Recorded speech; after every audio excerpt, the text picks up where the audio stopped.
Loose loose.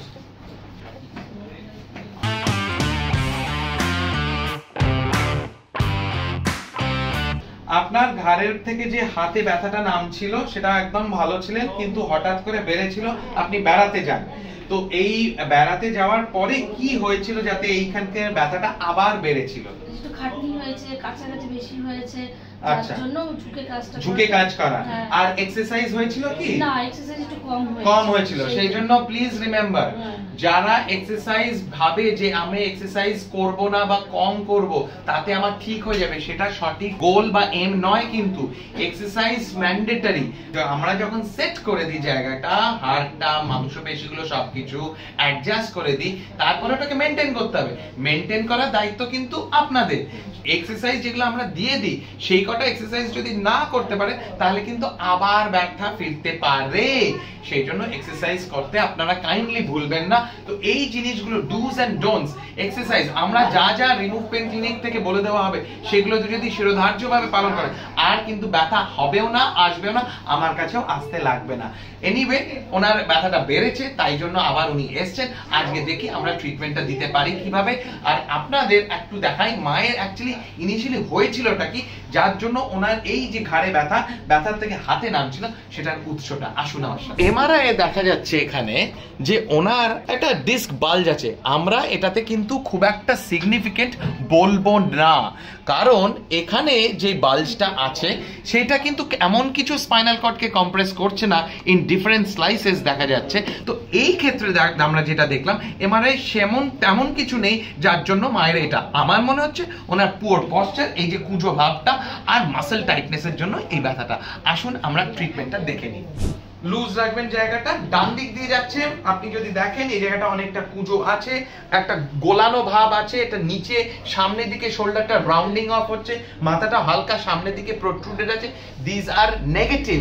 তাহলে কি কেন নেগেটিভ? কারণ কুঁজো হলেই ব্যথাটা বাড়ে।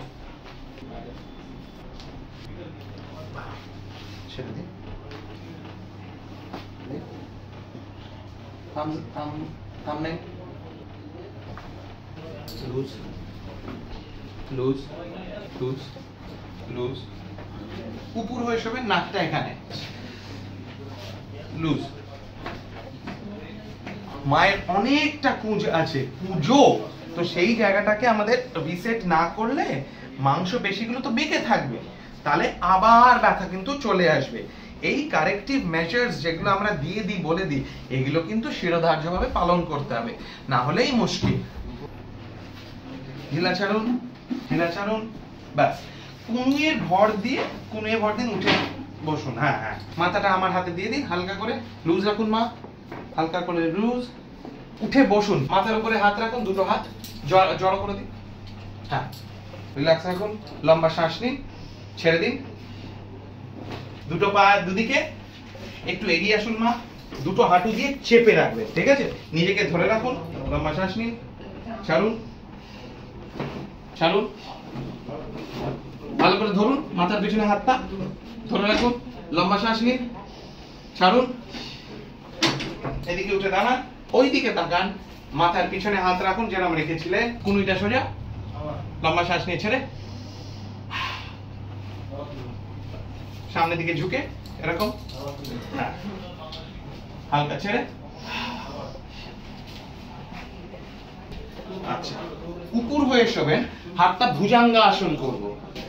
ওকে, উঠুন, আরো উঠুন, হাতে চাপ দিয়ে, আবার শুয়ে পড়ুন, করে যান। One of my favourite technique, যেখানে কুঁজো ভাবটাকে কমানো যায়। একদম শুয়ে ফ্ল্যাট, আবার উঠুন। This helps to relax the muscles. This helps to reset the thoracic bones or thoracic vertebrae, because I'm hitting lightly on the spinous processes of the thoracic spine. কাজকর্ম করতে করতে, রান্না বান্না, ঘাট সংসার করতে করতে মানুষের কুঁজো হয়ে যায়। সেই জন্য ভুজাঙ্গাসন স্টাইলের যে ব্যায়ামগুলি আছে আমরা একটু মডিফাই করে দিই সেগুলো, যাতে অতটা কষ্টবোধ না হয়। সেটা করলে অনেকটা কুঁজোভাব কিন্তু কেটে যায় বা কেটে যাবে। মা দুদিকে মাথা ঘুরিয়ে দেখে নিন একবার, আবার এদিকে, আবার এদিকে, ঠিক আছে? আপ ডাউন করে। ওনার ওনার এখন কোনো অসুবিধা নেই বটে, বাট আমি একটা জিনিস লক্ষ্য করলাম, সেটা হচ্ছে ওপর নিচে কোনো প্রবলেম নেই, ডান দিক আর বাঁ দিক যখন ঘোরাচ্ছে পুরো মোটামুটি রেঞ্জ আছে। কিন্তু আমরা কি হয় যখন নর্মাল রেঞ্জ করি, যদি দেখেন যে আমাদের চিবুক আর যে শোল্ডার জয়েন্ট দুটো প্যারালাল থাকে, এদিকেও প্যারালাল। ওনার একটু হালকা মোটামুটি 5 ডিগ্রিরও কম একটু বেঁকে আছে, তার মানে এটা ব্যথার জন্য না, এটা স্টিফনেস আর পুয়ার পশ্চার, এই কুজো ভাবটা যখন চলে যাবে তখন ওনার যে 5 ডিগ্রি যেটা ল্যাক করছে সেটা আরামসে ঘুরিয়ে নিতে পারবে। তো আমাদের দায়িত্ব এখন ওনাকে রিকারেক্ট পশ্চারাল যে এক্সারসাইজ প্রোগ্রামটা আছে ওনাকে দেখাবো। উনি আবার মাসখানেক পরে দেখাতে আসবেন কেমন কি আছেন, এন্ড উই বিলিভ যে তখন ওনার যে এখন একটা 5 ডিগ্রি মতো ল্যাক আছে রোটেশনে, সেটা তো চলে যাবে আর কুজো ভাবটাও চলে যাবে। ভালো থাকবেন, সুস্থ থাকবেন, স্টে ফিট, স্টে হেলদি।